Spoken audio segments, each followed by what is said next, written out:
पर्वाधिराज Persian का दूसरा दिन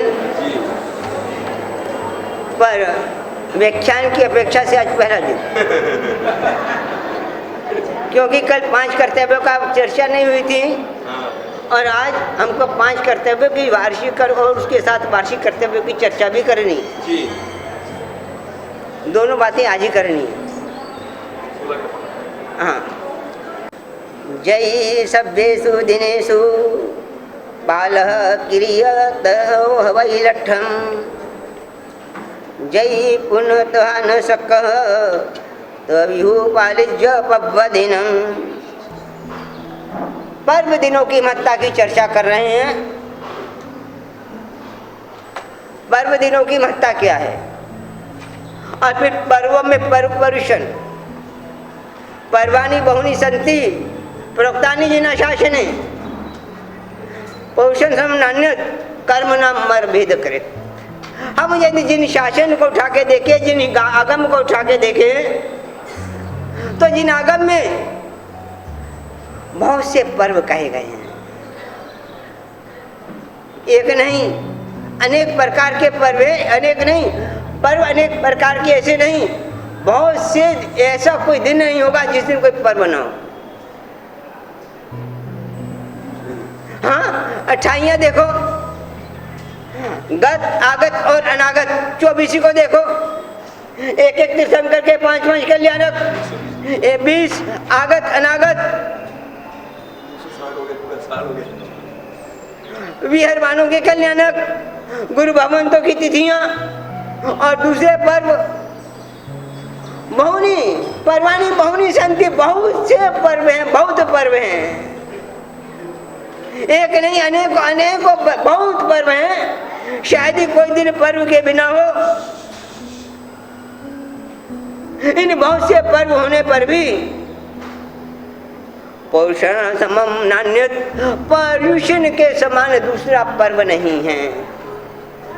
याद रखना, ये बात मात्र भरत और ऐरावत क्षेत्र वालों के लिए कही गई है। महावीर क्षेत्रों के लिए यह बात नहीं लागू होती। पर्युषण के समान दूसरा पर्व नहीं है, अन्य ना अन्य कोई ऐसा पर्व तो है, पर्व है, पर पर्व शिरोमणि नहीं है, पर्वों का राजा नहीं है, पर्वों का मुकुटमणि नहीं है, और पर्वों का सरताज, पर्वों का ताज तो मात्र पौषण है। पौषण को पर्वों का ताज क्यों कहा गया है? ऐसी क्या खासियत है पौषण में? पौषण के पर्व में ऐसी क्या विशेषता है जो दूसरे पर्वों में नहीं पाई जाती? भरत क्षेत्र में और ऐरावत क्षेत्र में भी शाश्वत पर्व भी मनाए जाते हैं। अपने यहाँ भी शाश्वत ओली सिद्ध चक्र जो शाश्वत, उसकी भी आराधना की जाती है हर 6 महीने में। पर उसकी महिमा की अपेक्षा से इसकी महिमा वर्तमान काल में क्यों? वो तो शाश्वत है और ये तो शाश्वत पर्व नहीं है। शाश्वत पर्व होते हुए भी, मिशन अशाश्वत पर्व होते हुए भी वर्तमान काल में, वर्तमान काल चक्र की अपेक्षा से, भरत क्षेत्र की अपेक्षा से पौषण के समान दूसरा पर्व नहीं है। क्यों? ऐसी क्या खासियत है पौषण में? इन्होंने विशेषण दिया है। पौषण काम क्या करता है? कर्म नाम मर्म भेद कृत विशेषण दिया है। पौषण पर्वाधिराज क्यों? कर्मा नाम मर्म भेद कृत, कर्मों के मर्म का भेदन करने वाला होने के कारण।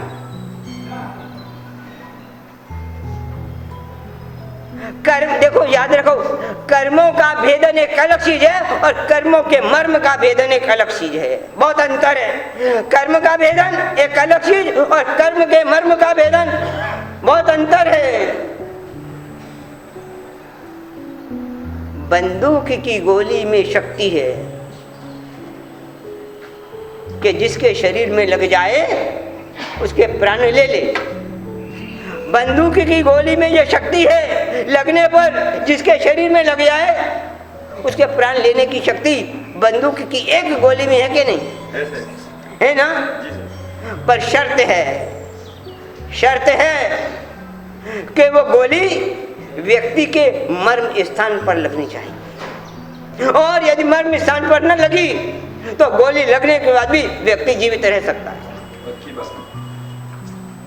पाँव में गोली लग जाए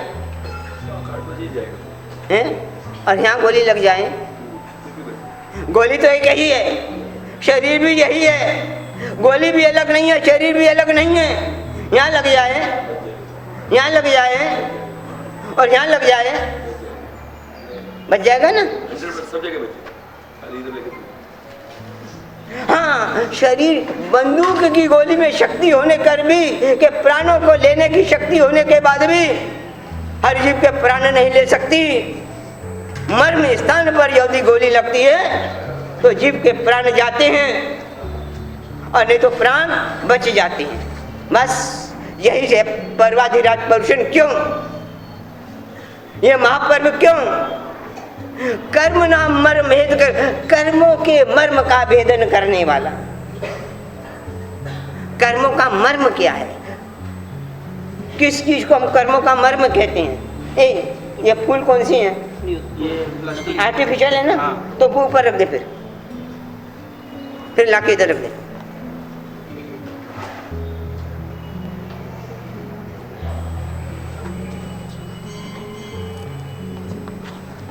फिर इधर, हाँ बस बस, अब तू जा। क्या चीज?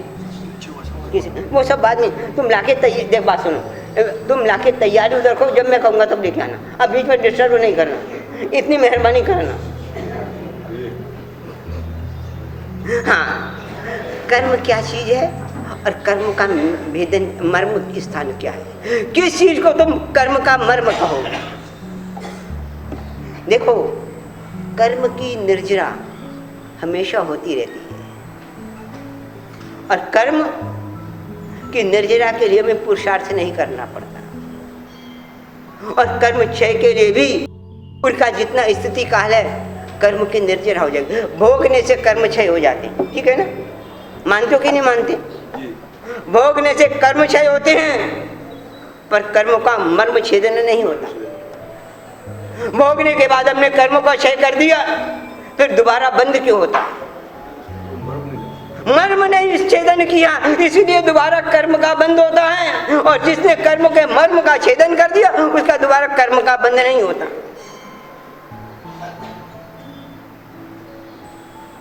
इसीलिए भोगने से कर्म क्षय होते हैं, निर्जरा से कर्म क्षय होते हैं, कर्मों का मर्म का छेदन नहीं होता, दोबारा बंद जाती हैं कर्म के। हमारा अच्छा, निर्जरा जितनी स्थिति काल है उसके बाद क्षय तो कर्म का होना ही है। क्षय को रोकना हमारे हाथ में नहीं है, कर्म की निर्जरा को रोकना हमारे हाथ में नहीं है। क्यों? जिस कर्म का जितना स्थिति बंद है उतने स्थिति बाद में कर्म का क्षय हो ही जाना है, हम रोक ही कहाँ सकते हैं?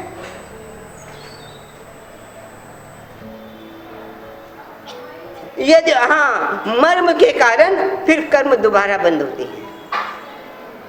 मर्म क्या है? कर्मों का मर्म, कर्मों का बंध नहीं है, समझने का।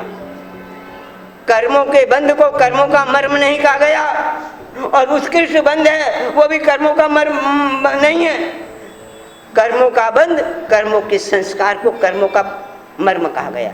कर्म और कर्मों का संस्कार, संस्कार कर्मों के संस्कार का क्षय कैसे हो? वो स्थिति पर्वाधिराज में है।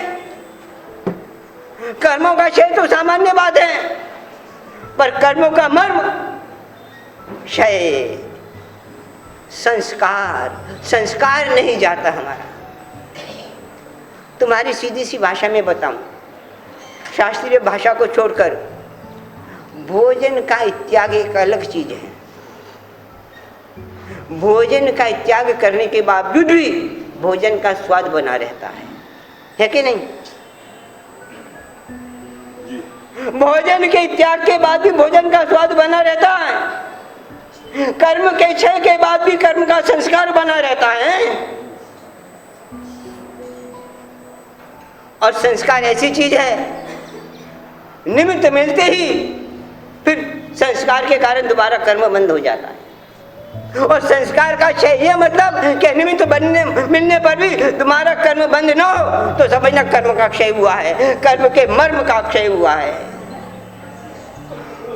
दोबारा कर्म बंद न हो, निमित्त मिलने के बावजूद भी दोबारा कर्म बंद न हो।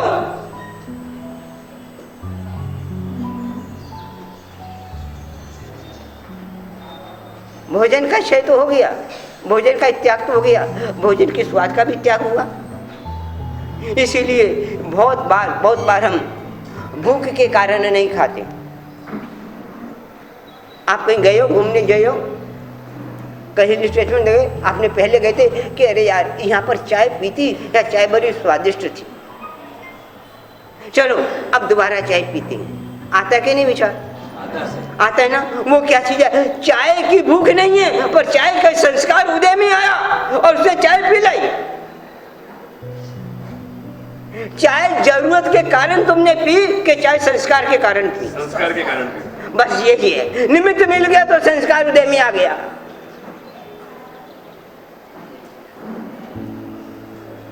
ज्ञानी भगवान ज्ञान के माध्यम से, तप के माध्यम से, जप के माध्यम से, ध्यान के माध्यम से कर्मों का नहीं, कर्मों के संस्कार का क्षय करते हैं। निमित्त मिलने पर भी कर्म उदय में नहीं आता। ये कर्म नाम मर्म भेद कृत, कर्मों का मर्म क्या है? संस्कार कर्मों का मर्म है। और मर्म स्थान पर प्रहार करो। पोषण का आराधना, पोषण की आराधना, ये कर्तव्य की आराधना मर्म स्थान पर ऐसा प्रहार करती है कि निमित्त मिलने पर भी कर्म बंद नहीं होगा। भाई निमित्त तो मिलेगा जीव को, निमित्त को रोक कहाँ सकती हैं? राग द्वेष के फल पर निमित्त तो नहीं है। कौन से ऐसा फल है जब राग और द्वेष का निमित्त नहीं है? निमित्त है, निमित्त मिलने पर भी बंद ना हो तो समझना हमने कर्म का क्षय नहीं, कर्मों के मर्म का क्षय किया। भले ही कर्मों का उदय स्थिति अबाधा उदय है, उस समय भी उदय में भी हम मर्म स्थान का छेदन कर सकते हैं। बहुत ऊंची चीज है कर्मों के मर्म का छेदन।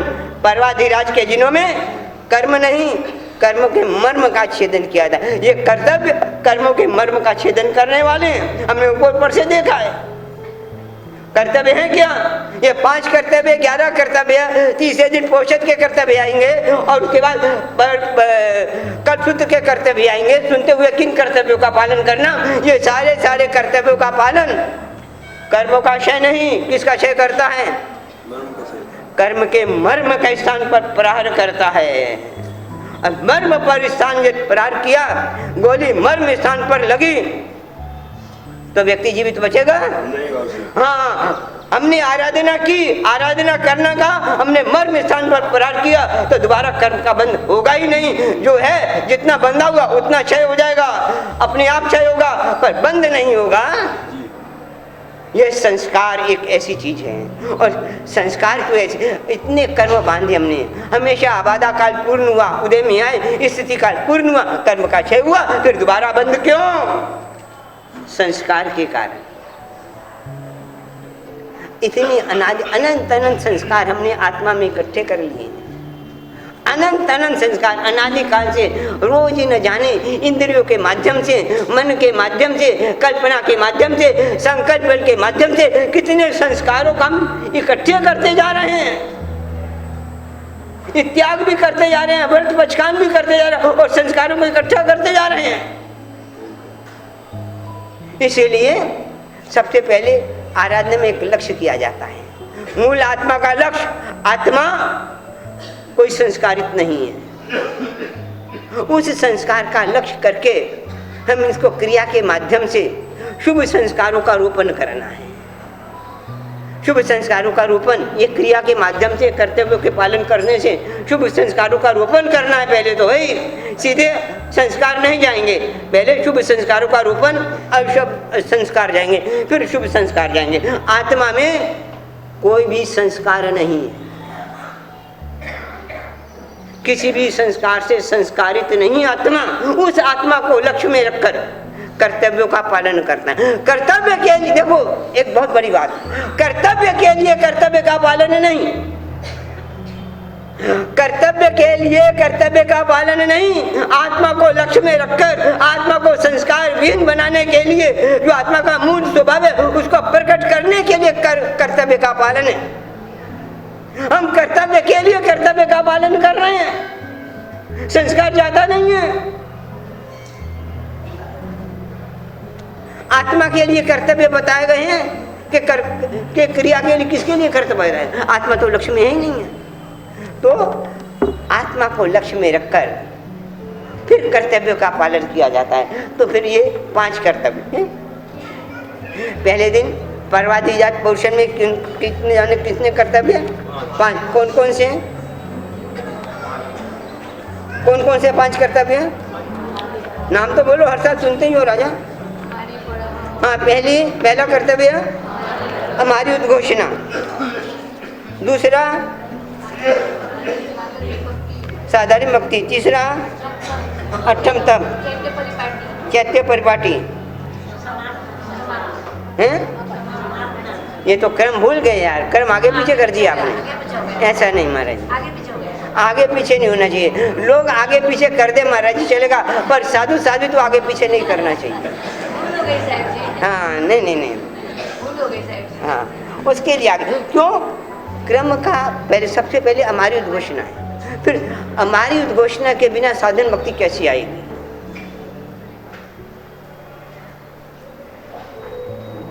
क्यों? ये कर्तव्य जिन्हों में भी रखे हैं, हमारे उपकार के लिए रखे हैं, और उन्होंने सबसे पहले हमारी उद्घोषणा रखा। ठीक है, यहाँ पर हमारी उद्घोषणा का उदाहरण है, अकबर का उदाहरण है, हीर सूर्य का उदाहरण है, कुमारपाल का उदाहरण है, और भी उदाहरण है, बहुत उदाहरण है। हमारी उद्घोषणा क्या है और ये कर्तव्य क्या हमारे लिए कहा गया है? पहले ये पूछना चाहता हूं, ये कर्तव्य हमारी उद्घोषणा का क्या हमारे लिए कहा गया है? बोलो, किनके लिए कहा गया ये कर्तव्य? किसके लिए कहा गया है? हमारी उद्घोषणा क्या? देखो अंतर है बहुत बड़ा। यहाँ हमारी के पालन की बात नहीं करे, हमारी के घोषणा को कर्तव्य क्या? हमारी के पालन को कर्तव्य नहीं कहा गया। हमारी का पालन एक अलग चीज है और हमारी की उद्घोषणा एक अलग चीज है। जो हमारी का पालन कर सकता है, में सक्षम है, वही हमारी की उद्घोषणा करा सकता है, दूसरा नहीं करा सकता। पालन नहीं कहा गया, उद्घोषणा कहा गया है। हमारी है क्या चीज है? मारी किसको? कौन किसको मार सकता है? किसी में शक्ति है किसी को मारने की? वो क्या चीज है? देखो ये मैं निश्चय और व्यवहार ने दोनों ओर से समझाता तुमको। मारी और मारी, अमारी, अमारी और आत्मा में क्या अंतर है बताओ? है कुछ अंतर? क्या अंतर है ये समझो। और उद्घोषणा कही है इन्होंने, घोषणा नहीं, उद्घोषणा, पालन नहीं। क्या हमारे जीवन में हमारी का पालन है? कितना पालन है? ये उद्घोषणा उन जीवों के लिए कही गई कर्तव्य जो स्वयं हमारी का पालन करते हैं। जो पालन नहीं करता वो घोषणा कहां से कराएगा?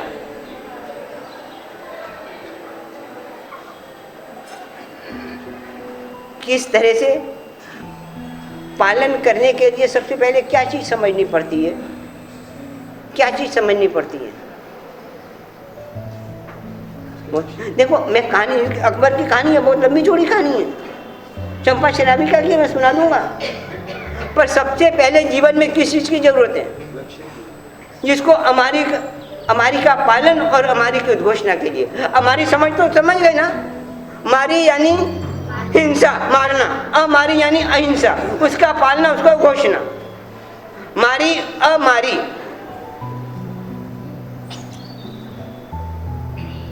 क्या पूछ रहा था मैं? हैं? याद है? अभी पूछा मैंने, क्या पूछा बोलो? नहीं नहीं नहीं, ये तो आत्मा से क्या? वो मैं बताऊंगा। इसके पालन के लिए, हमारी के पालन के लिए जीव को किस चीज का ज्ञान होना चाहिए? यदि उसका ज्ञान ही नहीं है तो हमारी का पालन नहीं कर सकता वो। षट जीव निकाय क्या स्वरूप? यदि जीव को षट जीव निकाय का स्वरूप भी पता नहीं तो पालन कहां से करेगा वो? और जिसको षट जीव निकाय का स्वरूप को ज्ञान है और पालन करता है, उनके लिए ज्ञानी भगवंतों ने कर्तव्य बताया है भाई।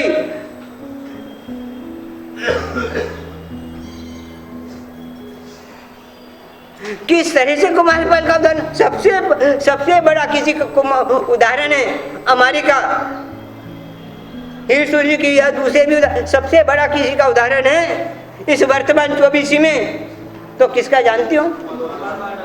जिसकी प्रशंसा खुद भगवान महावीर ने की।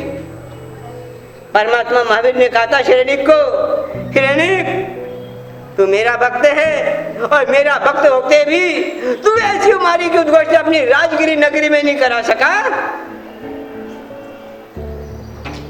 नहीं करा सका, शरणिक भी नहीं करा सका। पर जिसने तीर्थंकर नाम कर्म का बंधन किया वो भी नहीं करा सका। कितनी ऊंची चीज है हमारी। कहा मेरे शासन में होने वाला महाराजा कुमारपाल हेमचंद्राचार्य जी की प्रेरणा से जो हमारी की उद्घोषणा कराएगा। हाँ,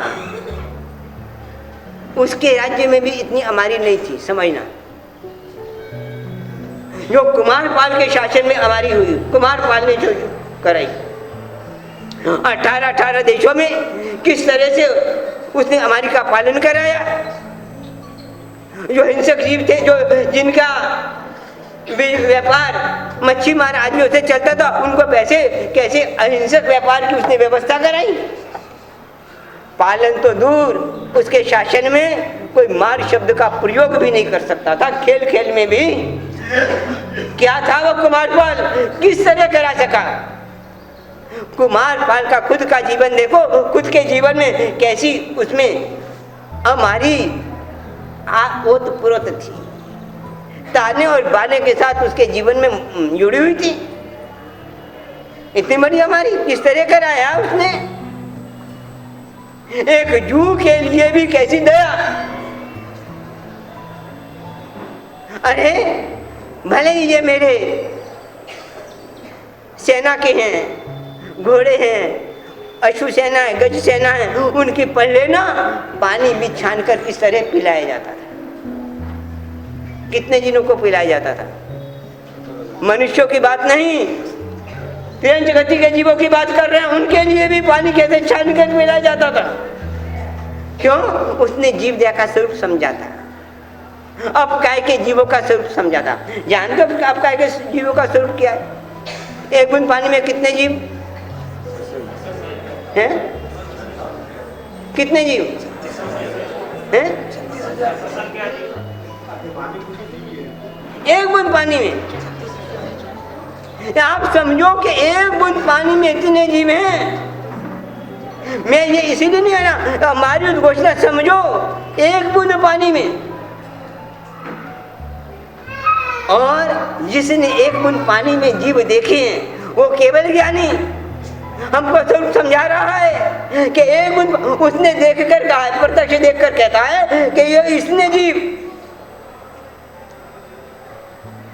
पानी के जीव अलग है और पानी में जीव है, अंतर है, दोनों में अंतर है। विज्ञान जो जीवों की चर्चा करता है वो पानी के जीवों की चर्चा नहीं करता, पानी में जीवों की चर्चा करता है। और ज्ञानी भगवान पानी में जीवों की चर्चा नहीं करते, पानी के जीवों की चर्चा स्वरूप बताती है। एक बूंद पानी में इतने जीव, यदि वो सारे के सारे जीव सरसों के आकार के हो जाएं तो 1,00,000 योजन परमाण जम्बूद्वीप में न समाए। ये हमारी उद्घोषणा समझो। पहला कर्तव्य क्या है हमारे जीवन में? हमारी क्या है? किस तरह से कुमारपाल ने किया, वर्तमान के भी उदाहरण। उद्घोषणा तो छोड़ो, सीधी साथ अपन अपने पर आए। अपन कितने हमारी का पालन कर सकते हैं, करा सकते हैं।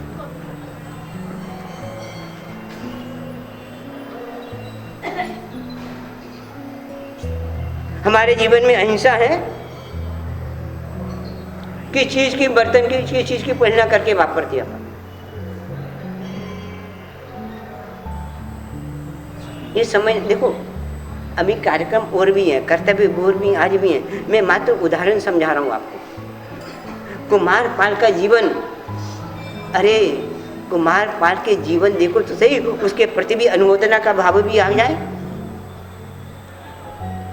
किस तरह के जीव को बचाने के लिए किस तरह के क्या क्या काम किए उसने, किस तरह का उसका चातुर्मास का नियम, पाटन से बाहर नहीं जाना, कृष्ण वासुदा का नियम, द्वारिका से बाहर नहीं जाना।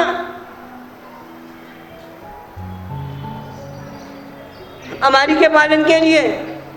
और आज तो देखो सही, हमारी भी क्या हालत हो गई पता है? साधु संतों की चौमासे में भक्तों इकट्ठा करना हमने चालू कर दिया यार। हमारी हालत है कि नहीं? और नियम क्या है? और हम साधु संत कर क्या रहे हैं? चिदानंद भी उसमें शामिल है, ये नहीं मैं कह रहा निंदा, चिदानंद भी शामिल है उसमें। हम कर क्या रहे हैं? फिर आना धम्मों की बात करें। बात तो सत्य है, चिदानंद पालन करे ना करे, बात तो सत्य है।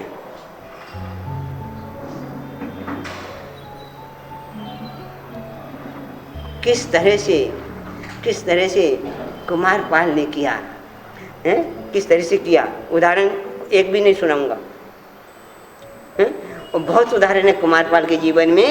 अरे किस तरह से उसने कंठकेश्वरी देवी के लिए कैसी जान की बाजी लगा दी उसने।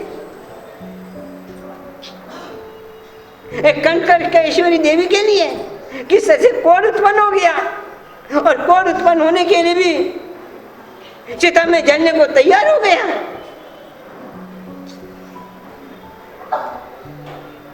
ये जो शासन, इसको देखकर ही जब चलने को तैयार हुआ ना, उसके इस कृत्य को देखकर ही हेमचंद ने परमारथ कुमारपाल का विरुद्ध दिया था। परमारथ कुमारपाल, परमारथ।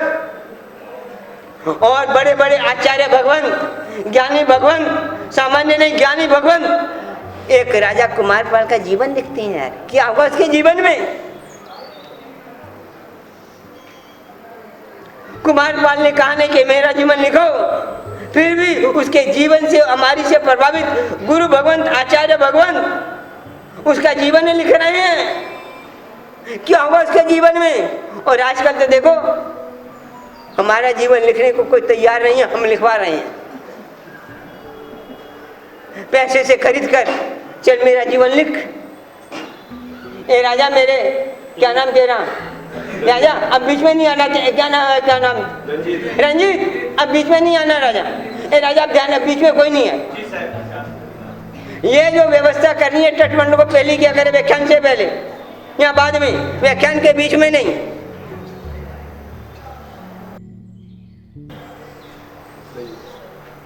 और नहीं तो पहले आप व्याख्यान दे दो, और आपका काम हो जाए तो मैं कहना महाराज ये हमारा काम हो गया, अब आप आओ।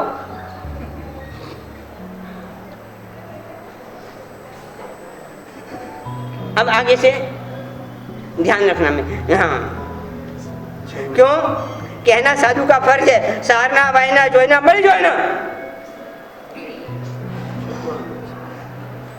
हाँ, तो कुमारपाल का जीवन कितने आश्चर्य, गीतार्थ महापुरुषों ने उसके जीवन पर कर्म चला, इसके हमारी से प्रभावित होकर। और हमारी का इसका विशेष था कि उसको किस तरह से उसने गणधर बनने का कर्म निकाचित किया है, बांधा है। हमारी देखना हो, जिस हमारी की प्रशंसा स्वयं भगवान महावीर ने की है, उसका जीवन देखो। यहाँ उदाहरण है, दूसरा उदाहरण दिया है अकबर का। अकबर ने कैसे 6-6 महीने में किस तरह से हीर सूरी जी ने उसको प्रेरणा दी और हीर सूरी से प्रभावित हुआ, और फिर बाद में शांति चंद्र उपाध्याय कृपा कशरोज कृपा ग्रंथ बनाया, किस तरह से उसको प्रेरणा दी और 6 महीने तक। और याद आता है हमको आज जिन शासन की श्राविका चंपा श्राविका, जिसके निमित्त से अकबर के दिल में हीर सूरज के प्रति मिलने की उत्कंठा पैदा हुई। 6 महीना का तप किया, ये कोई बड़ी बात नहीं थी। उसका जीवन भी देखना, तप करना एक अलग चीज है और वीतराग के मार्ग का ज्ञान होना एक अलग चीज है। चंपा श्राविका तपस्वी थी 6 महीने की, ये नहीं, वो वीतराग के मार्ग की कैसी ज्ञाता थी।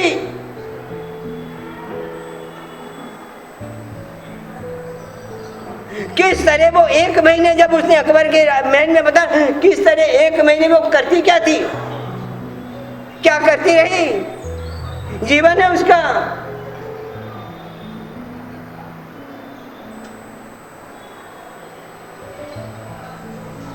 जब अकबर उसके तप से प्रभावित हो गया कि इसका तप सही है, तो उसे एक बात पूछता है, ये संगीतकार यार, ये बीच में डिस्टर्ब नहीं चलेगा यार, क्या? नहीं यार, मैंने पहले कहा यार, तो तुम कर लो यार अपना काम। फिर ये रोज का यार, कल भी तुमने व्याख्या नहीं होने दी और कभी से चढ़ावा में लगे रहे। क्या चढ़ावा ही करते हो, पोर्शन छोड़ो, व्याख्यान छोड़ो, चढ़ावा ही करते रहो। फिर ये क्या ढंग है यार? सब जने आके मेरे को कहती हैं पोर्शन के नाम पर चढ़ावे ही करते रहो। कल 2 घंटे तुमको दिए, 10:30 के बाद 12:30 बजे तक चढ़ावे भी पूरे नहीं कर सके आप लोग। 2 घंटे और कितने कम है क्या? 2 घंटे कम दिए क्या? 2 घंटे दिए क्या? नहीं सुरेश, 2 घंटे दिए ना, 2 घंटे में तुम चढ़ावा नहीं पहुंच सके, करोगे क्या? और कितने घंटे चाहिए? तब प्रवचन छोड़ो, लिख लो, चढ़ावा ही होंगे, प्रवचन नहीं होगा। ये क्या ढंग है यार? देखो, एक बात याद रखना, चिदानंद शरीर से दुर्बल है, कमजोर है। तो शरीर ऐसा, तुम फूंक मारो तो चिदानंद का शरीर उड़ जाए, पर जब अपने भी आ गया तो फिर किसी को छोड़ता नहीं है चिदानंद। फिर कोई भी हो यानी, क्यों? मुझे मात्र एक चीज से प्यार है, जिन शासन से प्यार है, बस। और जिसको जिन शासन से प्यार है उससे भी मेरे को प्यार है।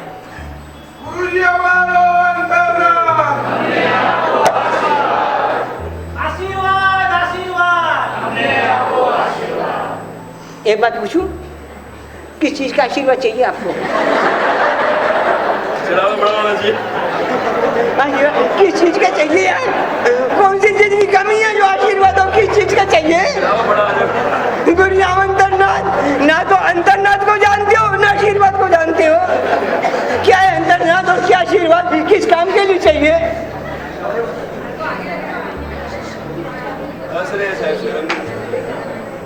संपत, एक काम करना, ये माता बहने कल से आगे ना आए, जो लेट आए वो पीछे बैठे, पीछे लेट से आगे आए ये नहीं, ये डिस्टर्ब नहीं चलेगा। सुरेश वगैरह सब ट्रस्ट मंडल, सबके लिए जितने भी बैठे हो, मैं भले मैं महावीर और कल का, नरेश का और ये सब बसंत का नाम नहीं ले रहा, सबको कह रहा हूँ, ये सबका ड्यूटी। भाई जो लेट आए वो भाई बैठे, आगे की व्यवस्था आपको ऐसे करनी है। ये अनुशासनहीनता नहीं चलनी चाहिए भाई। हाँ, क्या विषय चल रहा था अपना? हाँ, किस तरह से हम तपस्या पर मार्ग का ज्ञाता। जब उससे पूछा गया, अकबर ने पूछा कि भाई तू उसके प्रभाव से जो तप कर रही है, एक बात हम भी कहते हैं, देवगुरु पसाई, कहते कि नहीं कहते? उसने भी कह दिया देवगुरु पसाए, और फिर उसके बाद उसने देव तत्व का स्वरूप किया है, गुरु तत्व का स्वरूप किया। और पसाई कैसी है? पसाई का मतलब क्या? देव तत्व का स्वरूप किया और गुरु तत्व का स्वरूप किया। वो बताती है कि मेरा देव, अकबर ने कभी सुना नहीं था कि देव तत्व का स्वरूप, उसके मुख से देव तत्व का स्वरूप, अकबर की आंखें फटी रह गई। इस शब्द हो गया कि ये देव तत्व, ये गुरु तत्व। किस तरह से उसने देव को बताया? देव कौन? उसने जो बताया, देखो किस तरह से तपस्या के साथ, इसको कहते हैं श्राविका, मार्ग की ज्ञाता, मार्ग पर चलने का ज्ञाता भी, खाली तप भी नहीं, मार्ग का ज्ञान भी होना चाहिए। मार्ग का ज्ञान नहीं है तो खाली तप क्या करेगा?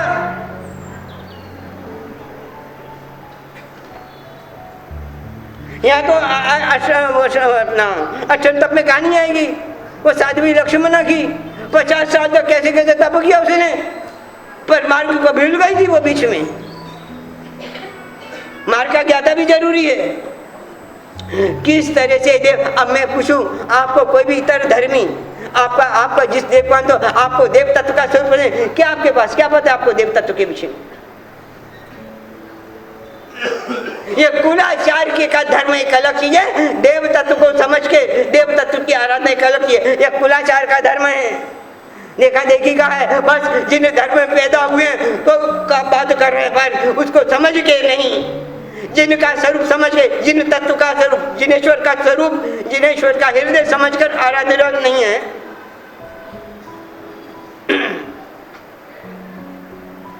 किस तरह से देव तत्व का स्वरूप बताया उसने? पहले कोई गुणों की बात नहीं की, कोई वीतराग देव है ये नहीं कहा। कैसे कैसे 18 दोष जिस आत्मा से निकल गए, 18 दोष दूषण रहित, वो देव तत्व का कैसा स्वरूप समझाती है, कैसे प्रभावित होता है अकबर, खाली तपस्या से नहीं, देव तत्व का स्वरूप समझाया, गुरु तत्व का स्वरूप समझाया, फिर इनकी कृपा कैसे बरसती है, पसाई कैसी है वो समझाया। फिर अकबर में आया, फिर हीर सूरी के विषय में कहा। फिर अकबर की इच्छा हुई कि मैं हीर सूरी को बुलाऊं, दर्शन करूं, उनसे भी देव तत्व गुरु तत्व का स्वरूप समझूं। आज हम इतने वर्षों से, थाना वालों से नहीं, पूरे जैन समाज इतने वर्षों से हम जो पुरुषन की आराधना कर रहे हैं, दूसरी आराधना, देव तत्व का स्वरूप पता है, गुरु तत्व का स्वरूप पता है, तो फिर आराधना करोगे कैसे? अकबर कैसे प्रभावित हुआ? ये कहते हैं चंपा श्राविका, जिन शासन की श्राविका, और गुरु भगवंत भी इस सुधर्मा स्वामी के पाठ पर बैठ कर बड़े बड़े गच्छाधिपति भी, उनके मुंह से भी श्राविका का नाम निकलता है। कैसी वो वीतराग धर्म की उपासिका श्रावकों की कि गच्छाधिपति भी उसके मुंह से उनका नाम निकले?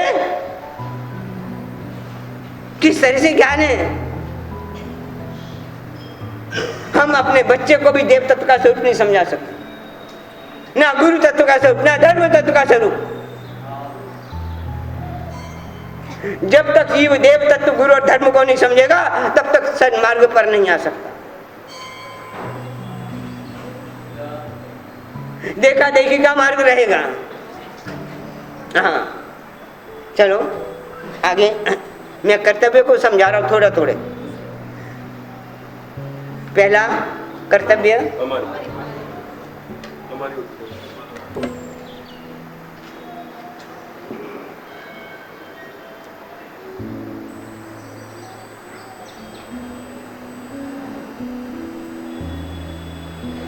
चलो बुलाओ बहन को, आओ आओ, आप साथ में आओ ना, इसके कौन है साथ में है? बोले बोले बोलो।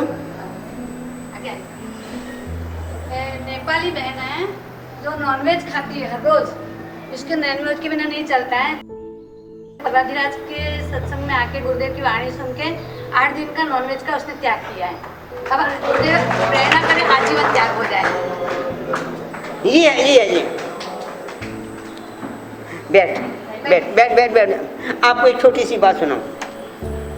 ये बात लगभग 40 साल बाद पहले है, चानसमा के पास एक बड़ा वली गांव है कोई है, वहाँ पर एक धीरूभाई शाह परिवार रहता है। वैसे वो परिवार सूरत में रहता है, मूल गांव का है। उसके लगभग 40-45 साल पुरानी घटना, ज़्यादा नहीं। तो उसके परिवार में उसकी पुत्र वधू ने, उसकी बेटी ने, किसी ने 16 पास किए, किसी ने मास्कमन किया, ऐसे 4-5 तपस्या हुई। और तपस्या के बाद सबको प्रभाव ना, जीवन तपस्या किया, जीवन स्वयं अच्छा, ये करो वो करो ये करो, यही सब। आज की तारीख में तपस्या का भी हमारा सब आडंबर बन के रह गया। और मैंने सूरत में ऐसे परिवारों को जानता हूँ जब वहाँ पर महाप्रज्ञ जी का चातुर्मास था। तेरापंथी समाज के महाप्रज्ञ जी, महाश्रवण से पहले महाप्रज्ञ जी का चातुर्मास था। उस समय मुझको समाचार मिले कि दो बहनों ने आत्महत्या कर ली। क्यों आत्महत्या कर ली? क्यों कर ली? उन दोनों की इच्छा बड़ी बड़ी तपस्या करने की थी, और परिवार वालों ने रोका कि भाई तुम इतनी बड़ी तपस्या करोगे, हमको वो सब करना पड़ेगा, अपनी स्थिति ऐसी नहीं है। और इससे दुखी होकर उन्होंने आत्महत्या करनी पड़ी है कि आपने अपने मौसमों को बना दिया है। ये क्या चीज है? जागो जागो जागो। ये आडंबर का कोई संबंध नहीं है। तपस्या के साथ हमने आडंबरों को जोड़ दिया है, और इसके कारण बहुत से लोग तपस्या से वंचित रह रहे हैं। ये नहीं कर सकते, हमको खर्चा करना पड़ेगा, हमारी शक्ति नहीं है। क्या कर रहे हैं हम? महावीर को छोड़ दिया। और इसीलिए दूसरी बात मैं कहता हूं कि भाई जिनके पास शक्ति है, सामर्थ्य भी है तपस्या के जमाने के, वो भी इस तरह का आडंबर न करे कि दूसरे को भी संकट में न डाले, अपने पैसे का ऐसा प्रदर्शन न करे, दूसरा संकट में न जाए। अपना सादर भाई करे खर्चा, इस तरह से करे। बहुत ढंग है। और मैं उसकी जो धीरूभाई अंबानी की बात, धीरूभाई शाह, अंबानी नहीं शाह, उसकी जो बात कर रहा था मैं, परिवार में ऐसे, तो उसके लोगों ने कहा ये करो ये करो ये करो ये करो ये करो ये करो, आप तो इतना पैसा है और ऐसे करना चाहिए, ये स्वयं करना चाहिए, ये करना चाहिए।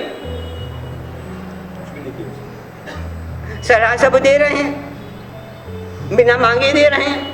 सबसे सस्ती चीज ही सलाह है। एक मांगो तो 10 मिलती हैं, सहयोग 10 का मांगो तो 1 का भी नहीं मिलता। सलाह मिलती है, मुफ्त में मिलती है। हर छोटे बच्चे को भी सलाह का शौक है। एक चीज तो हमारे में अनादिकाल की है, सलाह देने की आदत। कोई पूछे या ना पूछे, है कि नहीं? हाँ, आदत ही है, सब में आदत है। छोटे बच्चे में, बड़े में, बूढ़े में, सब में एक आदत है। और सच कहता हूँ, इस सलाह के कारण ही हमारा विपाक सूत्र में कथा आती है, एक वैद्य ने कैसे कर्म बांधे और कितनी बार उसको नरक में जाना पड़ेगा, मात्र एक सलाह देने के कारण। आज आप अपनी आत्मा का कल्याण चाहते हो क्या? तो एक नियम कर सकती हो, बिना पूछे सलाह नहीं देनी। बस बिना पूछे सलाह दो निश्चित हो, पूछे तो दो, बिना पूछे नहीं देनी बस। और यदि ये भी आपने नियम बांध लिया कि बिना पूछी सलाह नहीं देनी, बहुत से अनंत भवों के कर्मों से बच जाओगे, अनंत जन्म मरण के चक्कर से बच जाओगे। मात्र एक छोटा सा नियम कि बिना पूछे मैं किसी को सलाह नहीं दूंगा, किसी को सलाह नहीं दूंगी, बिना पूछे नहीं देनी। बस पूछे तो देनी, एक नहीं 1000 बार देनी, पूछने पर देनी। हमारी आदत है नहीं, बिना पूछे भी सलाह दे रहे हैं। अरे सलाह से, अभी मैं आपको सलाह बताना, वहाँ आता है कि सलाह से जीव कैसे कैसे कर्म मानता है, क्यों मानता है, किस कारण से मानता है, सलाह से कैसे राग द्वेष बढ़ता है। वो चीजें नहीं कर, मैं आपको बता रहा, छोटा सा एक खुद के लिए, खुद की आत्मा को आश्रव से बचाना है तो खुद की आत्मा को पापों से बचाना है तो, खुद की आत्मा को कर्मों की आवरण से बचाना है तो बस छोटी सी एक बात, कौन सी? सलामत, बिना मांगे। हाँ, कौन सी? बिना मांगे सलामत। हाँ, बिना पूछे सलामत। लाखों करोड़ों का अरबों का दान सरल है, मंदिर बनाने सरल है, चढ़ावे बोलने सरल है, नवानु करना सरल है, उपदान करना सरल है, वर्षित करना, पर ये कहो कि सलाह नहीं दो बिना पूछे, रोटी से हजम नहीं हुई।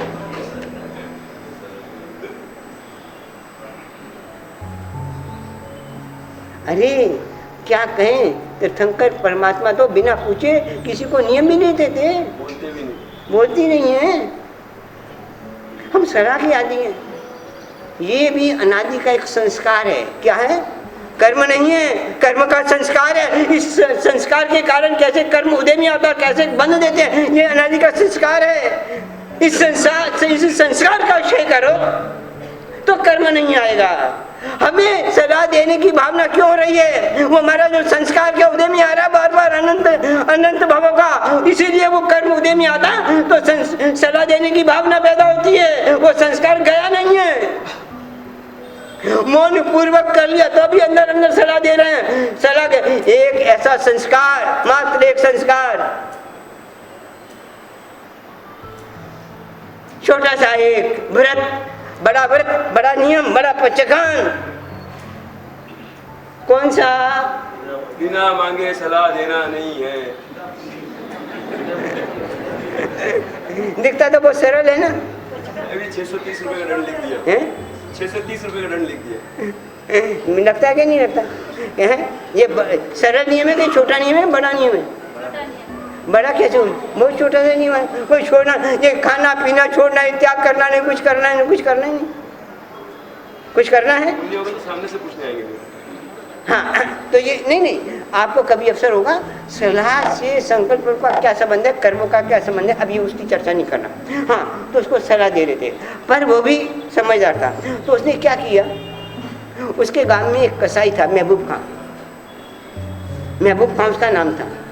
तो उसने वो कसाई का धंधा करता था। गांव में एक ही कसाई था, चानसमा के पास गांव है।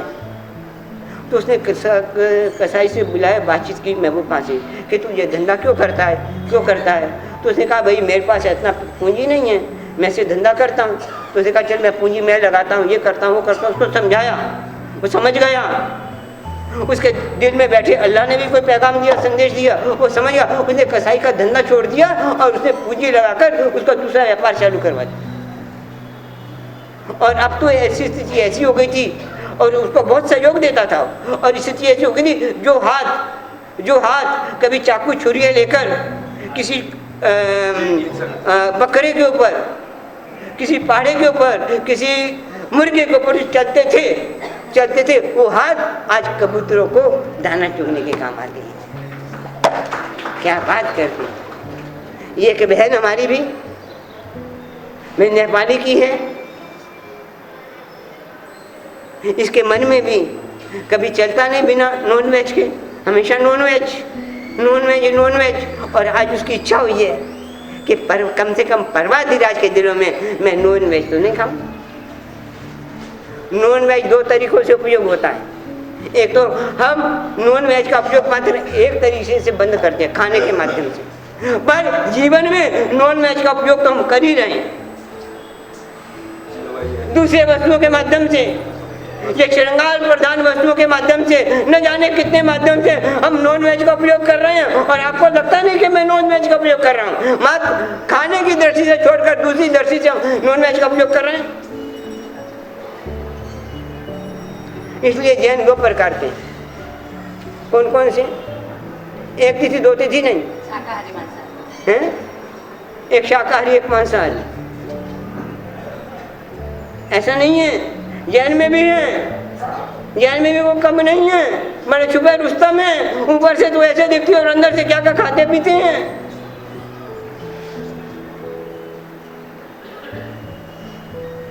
धन्यवाद इस नेपाली बहन को कि भाई इसने 8 दिन का नुकाइता किया। और हम इस बहन से अपेक्षा रखेंगे, मैं भी रखूंगा, शादी मंडल का, और आप सबकी ओर से कह रहा हूँ मैं, हम सब अपेक्षा रखेंगे कि 8 दिन का जो इस त्याग किया उसकी तो अनुमोदना है, और साथ से साथ हम इसे प्रार्थना करते हैं, इससे भी निवेदन, और परमात्मा अपने शासन देव से भी प्रार्थना करते हैं कि इसको ऐसी बुद्धि दे, इसको ऐसी बुद्धि दे कि ऐसी बुद्धि दे कि इसके जीवन में से हमेशा के लिए ता जिंदगी नॉनवेज निकल जाए। ठीक है भाई? हाँ, मैं आपकी इच्छा है, गुरुदेव की इच्छा है, जीवन में से हमेशा से निकल जाए। नहीं, नेपाली भाषा में जानती है, समझा दो। हाँ, समझ। मैं नेपाली भाषा नहीं जानती। नहीं, देखो जो अनुमोदना दो उसको। तैयार हो आप? हैं? बोलो बोलो बोलो। ये कुछ कहना, एक मिनट, ये कुछ कहना चाहती है? नेपाली भाषा में बोल। आजा आजा, इधर इधर, नेपाली भाषा में बोल, हम भी सुनेंगे नेपाली भाषा। आपको छोड़ना है कि ट्राई करोगे? ट्राई करूंगी। हैं? ट्राई करूंगी। चलो, अच्छा अच्छा। नहीं, हम भी परमात्मा से भी प्रार्थना करते हैं, देव प्रार्थना करके इसके मन में ऐसा भाव पैदा हो गई, तो आज हमारी, चलो कुछ हो या ना हो, ये 8 दिन की हमारी घोषणा तो हो गई, प्रत्यक्ष हो गया। थाना में तो प्रत्यक्ष हो गया भाई, बातों बातों में नहीं। एक बहन ने प्रत्यक्ष रूप से हमारी घोषणा का पालन किया है भाई। ए राजा संगीतकार, एक लाइन इसकी अनुमोदना का बोल दे। 1 साल तक बिल्कुल नहीं। 1 साल तक, हाँ देख, 1 साल तक नहीं बोले, खाएगी।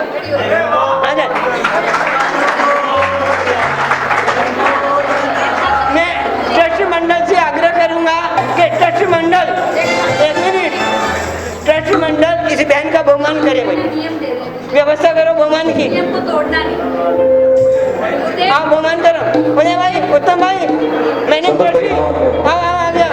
अध्यक्ष साहब, आज जो नियम दे रही है, वो नियम आपसे आपके चलेगी, कुछ नियम को तोड़ेगी नहीं। हाँ, हाँ। 1 साल तक, अगले साल तक, पर्व पोजीशन तक देखिए, बिल्कुल नहीं इसने खाएगा। नियम लिया है कि 1 साल तक, अगले 15 दिन तक नियम ले दिया है। हाँ बोल। अभिग्रह दीजिए साहब। हाँ देखिए, भाग्यशाली आइए, बताइए, बहनों आगे, आप आगे आइए। एक पहले इसको अभिग्रह दिया जा रहा है, अभिग्रह पचिका नहीं दिया जा रहा है 1 साल के लिए, अगले 15 दिन तक के लिए बोलो कि हाँ, 1 साल के लिए नियम दे रही है। सुकन्या जी साहब, भाग्यशाली माइक दो, माइक दो। हमारी बहन का सम्मान माइक, शिक्षा संस्था की तरफ से। माइक दे इसको। माइक नहीं, ऐसे ही बोलेगी, माइक नहीं। हाँ, ले ले ले, आगे आ जा, आगे आ जा, बोल। अरे नहीं, इतना बोलो। बहुत अच्छी बात है, 1 साल के लिए छोड़ना। सर, हाँ बचका बचका, जी मैडम, जी। एक मिनट आ जा। दीपेश, ए राजा, बचका उसको कोई पहचान दे रहे हैं? अच्छा करो। 1 साल के लिए इस बहन को नॉन वेज का पचकान दिया जा रहा है। और याद रखना, डालोगी ना? बहुत यहाँ अपने यहाँ वर्षी तप चालू है, और वर्षी तप कहने को तो वर्षी तप है, पर 13 महीने का है कि नहीं? और कहने को इसको भी 1 साल का पचकान दिया जा रहा है, पर अगले पोर्शन एक 13 महीने के बाद आएंगे, तो 13 महीने के पचकान इसको दिया जा रहा है। एक अधिक महीना है ना, इसीलिए पोर्शन भी 1 महीना लेट आएंगे, और हमारा वर्षी तप भी जो 13 महीने का होता है, तो 13 महीने का ये वर्षी तप वालों का, मुझे लगता है कि वर्षी तप वालों का भी पुण्य प्रभाव आया कि इस जीव में भी ऐसे आए। पचकान दूं? हाँ जी, हाँ, अर्यन सत्यम सिद्ध सत्यम साव सत्यम देव से अपसत्यम, अर्यन सत्यम सिद्ध सत्यम साव सत्यम देव सत्यम अपसत्यम, अर्यन सत्यम सिद्ध सत्यम साव सत्यम देव अपसत्यम, दान भी पचकाई अनंत ना भूसा महत्व वो सी रही। चल भगवान करो। चलो, मैं अपने नियम में बोलूँ। चलो अब सब मिलकर भाई जिन शासन मास्ती ले लो। 1 मिनट। हाँ, जैन धर्म बड़ा महान। बोल बोल बोल बोल मैं बोल। नहीं, हैं? हाँ, मैं इंग्रजी कैसे बोलूँ? जोर से बोल बेटा। 1 साल तक नहीं। नहीं खाएगी ना, बहुत उसने अपने दिल से कहा 1 साल तक नहीं खाएगी। आशीर्वाद दे। हाँ, स्पर्श मत करना। हाँ चलो, भगवान कर दो। हाँ लेके आए। अपना अध्यक्ष साहब 2 मिनट बोलो ना, शब्द के लिए बोलो ना। अब बोलो ना, ट्रस्ट मंडल की ओर से बोलो। आगे आगे बोलना। आचार्य भगवान सच्चिदानंद जी गुरुदेव को कोटि कोटि वंदन, पंचमहावतारी साधु साधी भगवान को कोटि कोटि वंदन, उपस्थित सभी भाइयों बहनों को जय जिनेंद्र। हमारे संघ में आज एक उल्लासमय वातावरण पैदा हुआ है कि एक नेपाली बहन जो हमेशा नॉन वेज खाती थी, उनकी इस गुरु साधु जी प्रेरणा से उन्होंने भविष्य के लिए 8 दिन के लिए नॉन वेज छोड़ दिया है। लेकिन आज उन्होंने प्रण लिया है कि कम से कम 12 महीना, यानी गए साल 1 साल ज़्यादा है, 13 महीना है, इसे 13 महीने का वो नॉन वेज नहीं खाएगी। मैं उनको धन्यवाद देता हूँ और संघ से उनकी बहुत अनुमोदना करता हूँ। जैनम जयंती सहस्रम, हार्दिक अभिनंदन। हाँ 2 मिनट, चलो माला आ रही है, ये शाल भी मंगा ले, शाल भी मंगा ले। हाँ चलो 1 मिनट। बोले श्री मुनि स्वामी भगवान की। थोड़ी सी अपन कर्तव्य को आगे चलाते हैं, जब तक इसको मुने कर्तव्य थोड़ा आगे चलाते हैं। पहला हमारी घोषणा हुआ, अब दूसरा साधार्मिक वात्सल्य है। अब 2 मिनट में देता हूँ, वो आएगा बहुमान होगा ना उसका, नहीं उसका बहुमान होगा ना, बहुमान में साधार्मिक वात्सल्य। ये साधार्मिक वात्सल्य क्या चीज है? साधार्मिक को मदद नहीं, उसको उत्थान ऊंची। वात्सल्य क्या चीज है? और साधार्मिक वात्सल्य का जो महत्व है शास्त्रों में आता है, बुद्धि तुला तुलिया एकत्व सब धम्मा, स्वामी वत्सल तू एकत्व, बुद्धि तुला तुलिया 2 भी तुला बनी आई। सभी धर्म की क्रियाओं से साधार्मिक वात्सल्य का महत्व अधिक क्यों? ग्रंथकार शास्त्रकार कहते हैं अपनी बुद्धि को तराजू बनाओ, और तराजू, उस तराजू के एक पलड़े में अभी तक तुमने जो भी धर्म क्रिया की हैं, व्रत अनुव्रत महाव्रत का पालन किया है, तब और जब किया है, तराजू के एक पलड़े में रखो और दूसरे पलड़े में मत। तुमने जो साधारण भक्ति किया वो रखो। तो दोनों पलड़े कैसी होती हैं? कोई ऊपर नीचे होता, कौन सा ऊपर नीचे के समान रहते हैं। एक पलड़े में क्या रखना है? सारे अपनी आराधना, सभी आराधना, व्रत अनुव्रत महाव्रत को भी हो आराधना, और दूसरे पलड़े में बुद्धि तुला तुलिया 2 भी तुला में, और दोनों समान है। ये कहने को तो है, मैं आपसे पूछूं, हमको लगता है कि ये समान है? आपको लगता है कि समान है? हमको लगता नहीं है समान है। सही बात है ना? हकीकत बोलो, लगता है कि नहीं? अभी तक हमारी बुद्धि में नहीं बैठता भाई। ग्रंथकार ने कहा इसीलिए मान रहे हैं, पर हमारी बुद्धि में नहीं बैठता कि दोनों समान है। बैठता क्या? नहीं बैठते। और ग्रंथकार ने कहा है समान,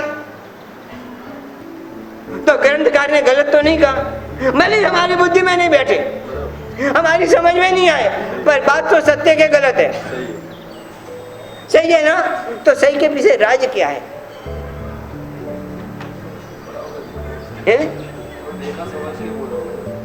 क्या राज है? क्या कारण है?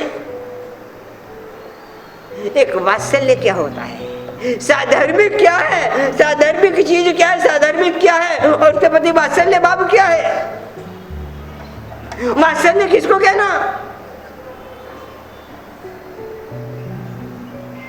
अतिचार के 8 दोष निसंख्य निकंकीय, उसमें था वत्सल पवावा ने 8। वत्सल नहीं है तो सम्यक दर्शन में दोष। कितनी बड़ी बात! ये वात्सल्य क्या चीज है? साधार्मिक क्या चीज है? बताऊं तुमको, समझाऊं वात्सल्य क्या है? और तीर्थंकर नाम कर्म निकाचित वात्सल्य के कारण ही होता। उपमिति भक्त परंच कथा में से दर्शन निगन्य कैसे बाहे तीर्थंकर का जीव कैसे स्वभाव से अति वात्सल्य होता उसमें।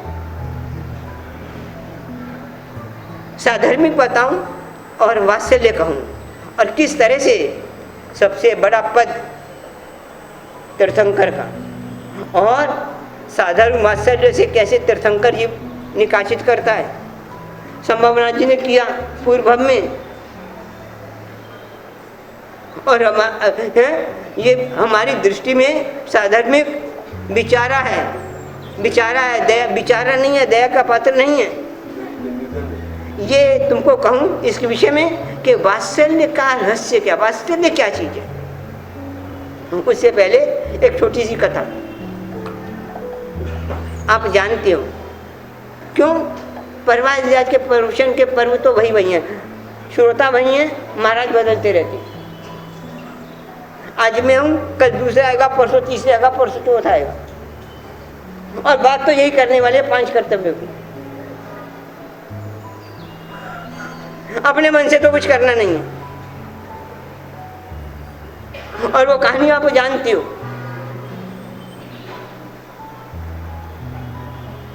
शांतनु की और जिनदास।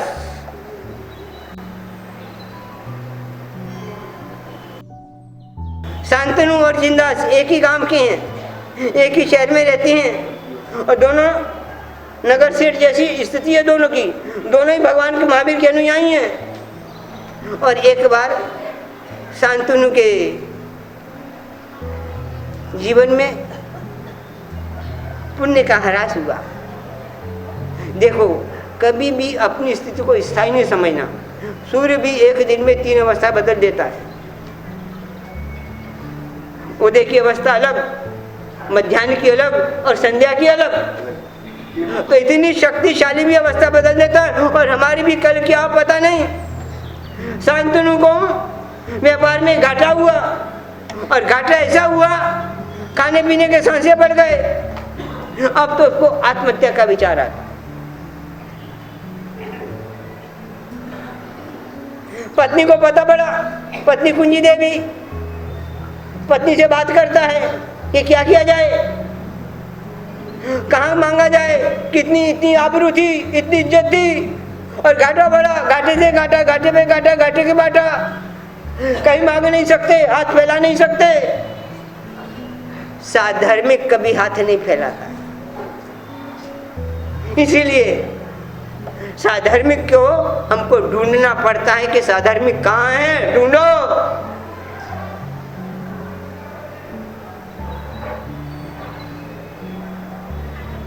कुंजी देवी से सलाह की, रात को बैठी है पति पत्नी। कुंजी देवी भी बड़ी श्राविका है, धर्म पत्नी है, और कुंजी देवी उसको सलाह देती है चोरी करने की। आपको लगता है कि कोई धर्म पत्नी अपनी पति को चोरी करने की सलाह दे, और वो भी जो जैन धर्म के तत्व को समझती है, जैन धर्म को नहीं, जैन धर्म के तत्व को जो समझती है, ऐसी उसकी धर्म पत्नी। और वो धर्म पत्नी उसको चोरी करने की सलाह दे रही है, तो चोरी कर। उसको अपनी धर्म पत्नी बड़ी श्रद्धा थी, विश्वास था। चोरी कहाँ करनी बताती है, किस तरह से जिनदास के चोरी करने की। पत्नी चोरी करने की सलाह दे, और सचमुच वो पत्नी ही है, धर्म पत्नी ही है। परमात्मा महावीर स्वामी जी ने उपासक दशा में धर्म पत्नी की विशेषताएं बताई हैं। धम्मानुरागरता, धम्म विभज्जिया, सुख दुख समाइया, कई विशेषता बताई हैं। धर्म वैद्या, किस तरह से वो धर्म पत्नी है, और धर्म पत्नी होते भी महावीर के मार्ग को जानते हुए भी चोरी की सलाह दे रही है। इसका मतलब ये नहीं वो गलत काम कर रही है। संख्या भयंकर विषम, यदि वो थोड़ा सा भी अंश आ जाए और जीभ पे आ जाए तो उसी समय प्राण चले जाते हैं। और वह भी किसी ऐसा संख्या भी किसी वैद्य के हाथ में आ जाए तो वो घोट को भी उसको औषधि बना देता है। ऐसा वो संख्या, ऐसी वो धर्म पत्नी, शास्त्र की ज्ञाता, उसको विश्वास है मेरी पत्नी धर्म पत्नी है, मेरी पत्नी संसार पत्नी नहीं है, काम पत्नी नहीं है, वासना पत्नी नहीं है, भोग पत्नी नहीं है, मेरी पत्नी धर्म पत्नी है। इस तरह से उसका विश्वास है कि मेरी पत्नी मुझे गलत राह पर नहीं लेके जाएगी। चोरी की सलाह दी। कभी ऐसा होता है, गुरु भगवंतों भी कभी बार उन मार्ग भी अपनाना पड़ता है शासन की रक्षा के लिए। हाँ, श्रावक कई बार चोरी भी करे, पर चोरी में भी नियत और बुद्धि कैसी है उसका भी ख्याल रखा जाता है, खाली चोरी की बात नहीं है। कई बार चोरी करना भी शासन के हित में होता है। ये तो बड़े पद पर बैठी रहती है ना, जो उनको भी पता लगता है कि शासन के संघ को चलाना कैसे।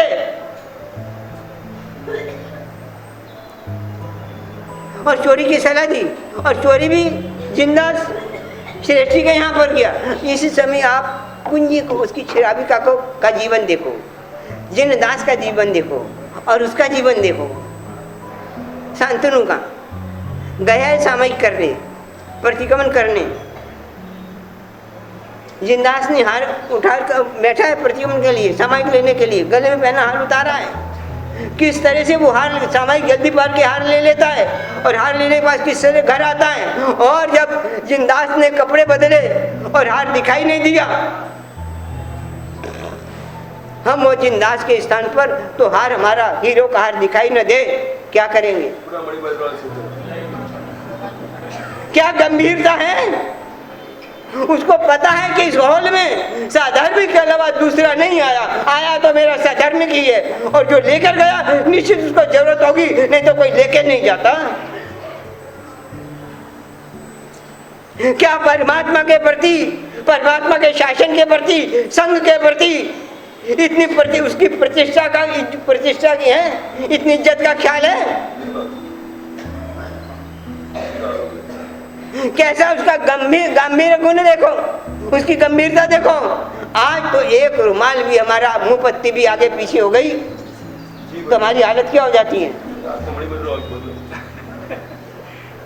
और कितने संकल्प आते हैं, और उसकी गंभीरता देखो। खाली साधारण नहीं, क्या गंभीरता रे जो आया है। यदि मैं हाउ करूंगा, शोर मचाऊंगा, और तो कोई आया नहीं है, और बाहर नगर में फैल जाएगी, मेरे परमात्मा के शासन की निंदा होगी, उसकी प्रतिष्ठा को धक्का लगेगा, दाग लगा रहे लोग कैसे करते हैं, जैन लोग कैसे हैं, प्रतिक्रमण में जाते हैं और चोरी करते हैं। श्रावक उसका नाम, जिसको अपनी प्रतिष्ठा की चिंता नहीं है, शासन की प्रतिष्ठा की चिंता, उसका नाम है श्रावक। हमको तो अपनी प्रतिष्ठा की चिंता, जिन शासन की धूल न तोड़े, हमको क्या लेना देना। शासन के प्रति प्रेम नहीं है। कहाँ प्रेम शासन के प्रति?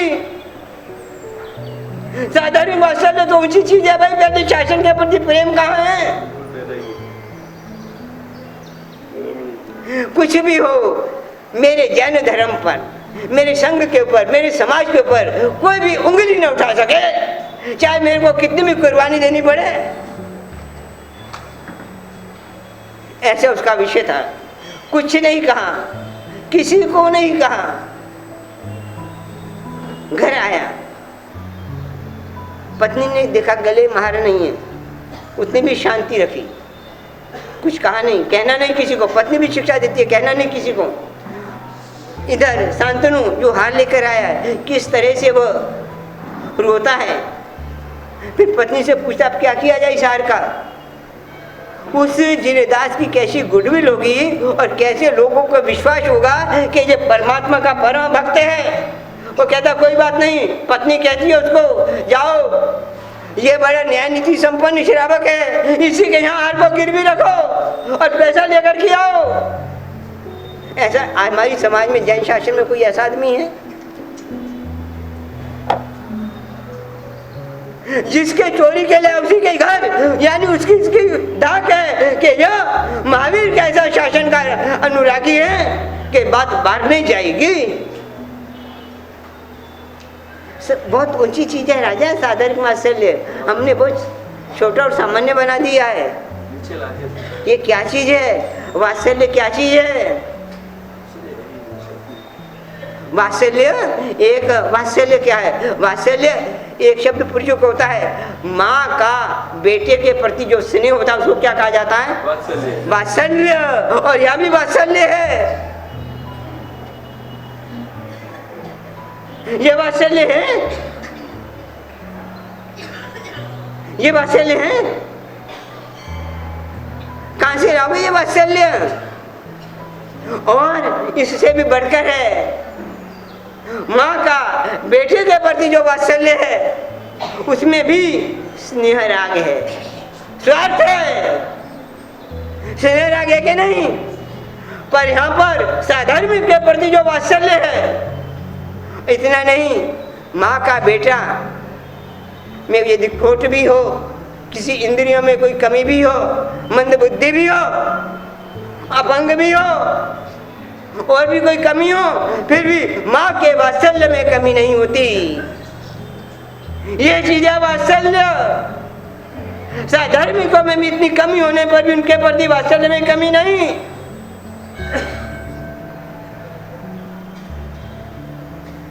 स्वयं को समृद्धि मिलना पुण्य का उदय है।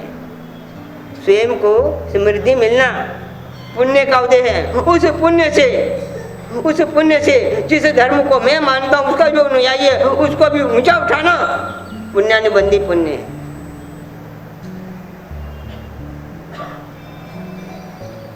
यह है पुण्यानुबंधी पुण्य। साधर्मिक के प्रति जो वात्सल्य है उसमें भी स्नेह नहीं है। क्या पता कि आप कौन सा राग है? धर्म राग। इसको प्रशस्त राग कहा गया है। यह है, उससे भी ऊंचा है। इसीलिए तो सारी क्रियाएं एक पल्ले में और साधारण वात्सल्य एक पल्ले में। हमारी आत्मा में एक भयंकर दोष अनादिकाल का, जीव के प्रति द्वेष अनादिकाल से है कि नहीं? अनादिकाल में। और तीर्थंकर का एक सबसे बड़ा गुण जीव के प्रति अनन्य वात्सल्य और हमारा द्वेष। बहुत अंतर, एक पूर्व एक पश्चिम। और वह जो दोष निकलेगा कैसे? साधारण वात्सल्य से वो दोष जाएगा हमारी आत्मा में से। इसीलिए रखा भाई एक तल में साधारण वात्सल्य रखो।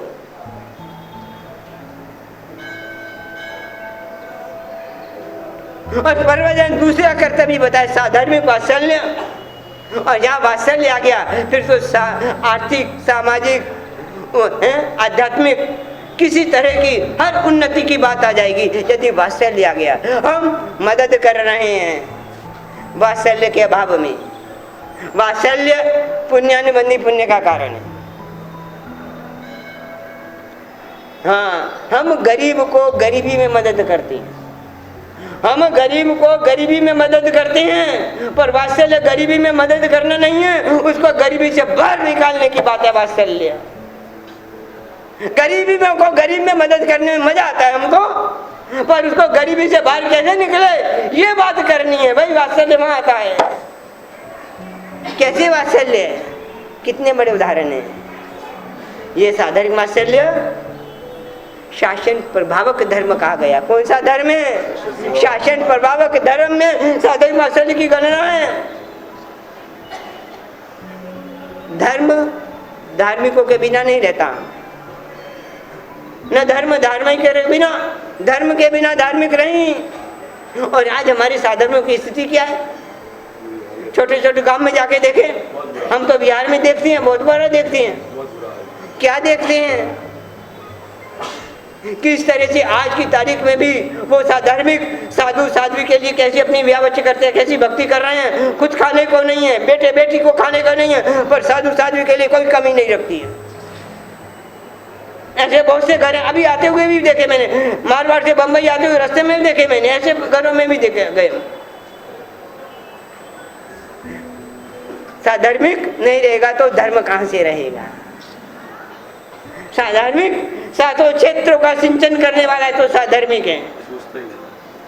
और आज सबसे ज़्यादा किसी चीज़ की ज़रूरत है तो सबसे ज़्यादा ज़रूरत साधार्मिक की है। किस तरह से वो दुखी है, किस तरह से उसकी वीतराग धर्म के प्रति श्रद्धा स्थिर रहे, सम्यक दृढ़ रहे, सम्यक मजबूत रहे, सम्यक में अभिवृद्धि हो, ये वात्सल्य के कारण होता है।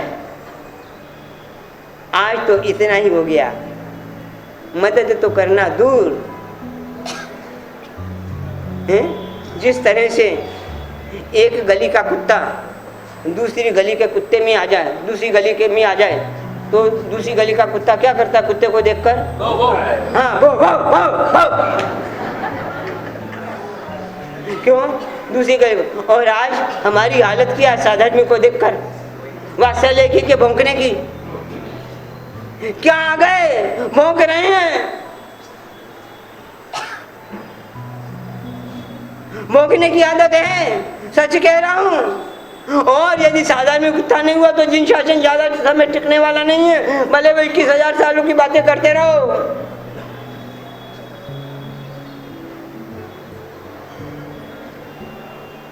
जिनसाने बनी मिनम समझते तसे संदेह स्वामी जो पत्ते घर अंगन है। साधार्मिक को घर में देखकर यदि जीव में साधारण स्नेह पैदा नहीं होता तो जिन शासन में कहा है मुक्ति छोड़ो, उसके सम्यक्त में भी संदेह है।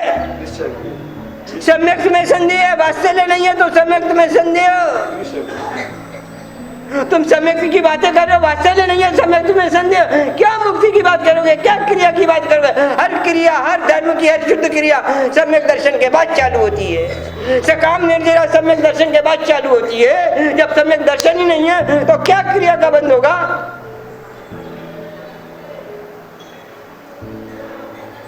समझते तस संदेह हो, उसको सम्यक दर्शन के संशय है भाई, संदेह है। क्या साधारण वात्सल्य, कितनी ऊंची चीज।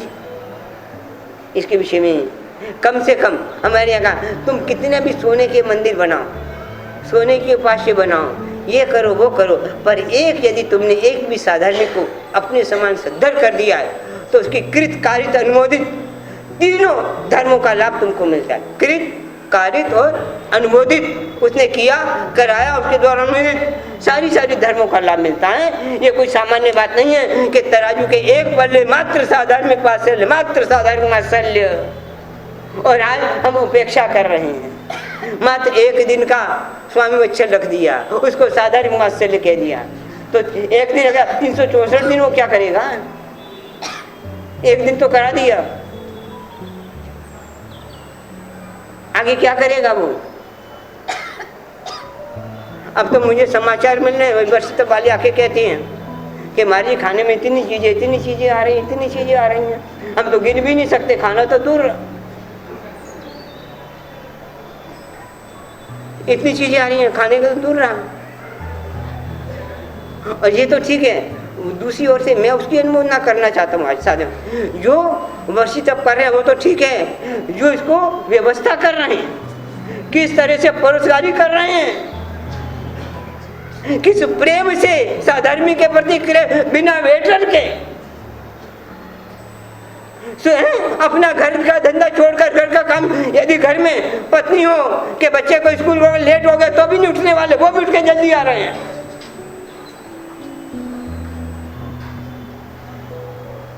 थकते नहीं है भक्ति करते करते, और बड़े प्रेम से परोसते। कोई वेटर का काम नहीं है, ये भी एक भक्ति है साधार्मिकों के प्रति भी, कि तुम वात्सल्य से परोसना। और आज साधारण हमने हर जगह वेटर रख दिए हैं। बहुत अच्छी थाना की वर्षित की बात कि यहाँ पर परोसा वेटरों के द्वारा नहीं जाता, साधार्मिकों के द्वारा ही परोस रहे हैं, ये थाना की गुडविल। और परोसने वाले भी हाँ आते हैं भाई, खुशी से आ रहे हैं, प्रेम से आ रहे हैं, उत्साह से आ रहे हैं, बुलाना नहीं पड़ता, अपने आप आ रहे हैं। और कई और मेरे को कहते हैं महाराज जी हम खाते खाते थक जाते हैं, परोसने वाले परोसते नहीं थकते। ये है साधर्म में थाना का भाई वर्षित का बनाने वाले थक गए, मीनू बनाने वाले थक गए, परोसने वाले खाने वाले थक गए, नहीं थके तो परोसने वाले नहीं थके। यह किस तरह से परोस रहे हैं? और जिस व्यक्ति ने, जिस माता बहन ने, व्यक्ति ने घर पे अपने पीने के लिए भी एक पानी भी घर में से लेकर नहीं पी सकता, वो भी परोस रहा है यहाँ पर किस तरह से। कमर झुका के किस तरह से वो कह रहे कमर। और सच कहता हूँ, और जिसकी कमर में दोष है ना, झुक नहीं रही, वो इस तरह से परोसेगा तो कर्म का दोष भी उसमें से कमर भी सीधी हो जाएगी उसकी। सही बात है। हाँ, तो आगे का कर्तव्य भाई बहुत समय बहुत है, अभी चढ़ावे भी हैं, तो तीसरा कर्तव्य कौन सा? पारस्परिक क्षमापण, तीसरा कर्तव्य। चौथा कर्तव्य अष्टम तप, और पांचवा ये देखो, और ये तो कल का भाई ट्रस्ट मंडल ध्यान से सुने, अभी तो कल का प्रवचन चल रहा है, आज का बाकी है।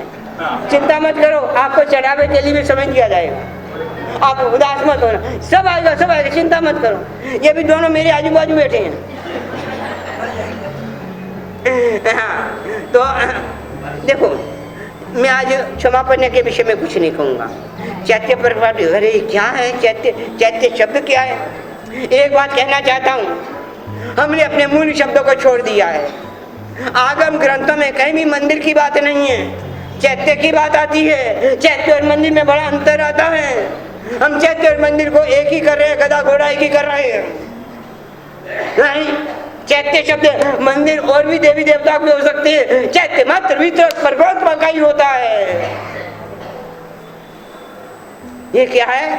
नहीं, इसके विषय में आज से नहीं, क्षमापना के विषय में भी नहीं, अष्टम तप क्या वो भी नहीं, समय का अभाव के कारण। इसके बाद चढ़ावों के बाद बात करेंगे, पर एक बात मैं आपको कहना चाहता हूँ। परमात्मा महावीर आचार्य सूत्र में एक बात कहती है, वो कह रहे कि मैं केवल ज्ञान के माध्यम से पूरे जगत को देख रहा हूँ, और पूरा जगत कैसे दुखी है, असहायम और अपरिनिर्वाणम कैसे दुख से दुखी है। मैं परमात्मा की बातों को लक्ष्य में रखकर दूसरी बातें कहना चाहता हूँ। हमारे में बहुत दुख है, हमको हर तरह का दुख है, बहुत प्रकार के दुख है कि नहीं? पर सारे दुखों का मुख्य दो दुख है। मुख्य दुख किस कौन कौन से? सारे दुखों, ये पांचों कर्तव्यों के हिसाब से मैं बता रहा हूं। मुख्य दुख कौन से हैं? नहीं, ये पांच कर्तव्यों के हिसाब से मैं चल रहा हूं।